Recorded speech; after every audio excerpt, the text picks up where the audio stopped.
I arrived early. The hall smelled of lilies and polished wood, the kind of scent meant to impress every guest from the city's social register. My sister was radiant in her gown, but her smile didn't reach the corners of the room.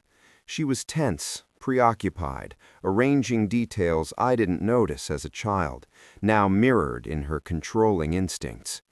I carried the gift like a silent agreement. A box with a check I knew would embarrass the envelope, stuffed envelopes of other relatives. $50,000, half for the honeymoon, half for contributions to the couple's first home. I didn't flaunt it, but I also didn't hide it. In this family, money has always been a language, and I spoke fluently.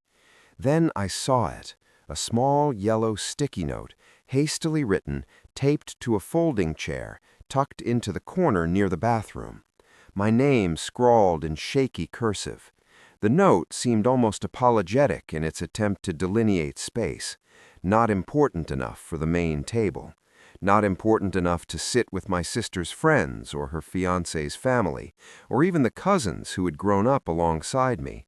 Not even the dog, who had a custom place card with paw print calligraphy, seemed less recognized than me. I noticed the mother-in-law before she noticed me noticing, smirked, leaning lightly against the doorframe. "Well," she said, voice light, almost teasing, "not everyone's important enough for the main table." I laughed softly, a laugh meant to disguise something that could not be ignored. My mind ran back decades, not just to weddings or birthdays, but to every family gathering where contributions, financial, emotional, or time-bound, had been measured and ranked like commodities. My presence had always been conditional, my generosity always discounted. I took a breath, long and deliberate, letting my awareness anchor me in the room. Silence often follows hesitation, and this time it did. The guests were busy arranging themselves, sipping champagne, oblivious to my growing resolve. The bride, smiling politely to incoming relatives, did not notice. The groom whispered to a cousin about flower arrangements, unaware that the real arrangement of power was about to shift. I walked to the gift table. The box sat there, pristine, surrounded by smaller gifts and congratulatory notes. Everyone assumed it was untouchable, an irrevocable statement. But I had learned the quiet truth. Generosity that is unreciprocated is not sacred. It's assumed, and assumptions can be undone. I picked up the box, lifting it just enough to catch the glint of gold trim. The hall noticed. Conversations faltered. Glasses paused mid-air. Chairs creaked as attention turned. My voice cut through the murmurs, calm but unmistakable. "Didn't realize a $50,000 check only bought me a spot next to the toilets," I said, loud enough for every attendee to hear, not as a scream, but as a statement. Precision in delivery, nothing theatrical. Eyes widened, laughter died mid-choke. The bride stiffened, the mother-in-law's smirk faltered, and then the groom whispered almost inaudibly, "Wait, you're taking it back?" I didn't respond immediately. Silence amplified the weight of my action. The room became a measuring stick. Who valued me? Who had reduced my contributions to a number on a sticky note? I could feel the shift without touching anyone. The balance was no longer predetermined. The mother-in-law approached, softening her posture, trying to reclaim authority through politeness. "You can't just—" "I can," I said. Simple, factual.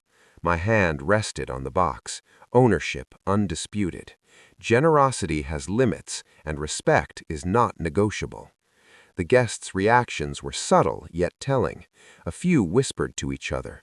Others looked down, uncomfortable, unsure whether to step in or wait for the drama to resolve itself. My sister appeared, lips parted, cheeks flushed, realization dawning that the currency of money does not guarantee dignity. I turned toward the exit with the box, measuring every step. The soft thud of my shoes against the polished floor echoed the quiet defiance that had built up over years. The room, momentarily frozen, now contained the tangible consequence of ignoring invisible debts: respect, acknowledgement, and rightful place. Outside, I paused. Breath filled my lungs differently. Relief mingled with discomfort. I had not humiliated anyone overtly. I had not yelled, thrown, or threatened. I had simply reclaimed what was mine to give, on my terms, my dignity intact, my generosity respected, or at least no longer presumed. The hall resumed its rhythm behind me. Guests whispered.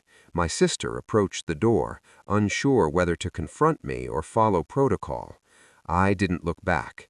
The box was heavy, but lighter than the burden I had carried for decades. In that moment, the lesson was quiet, undeniable.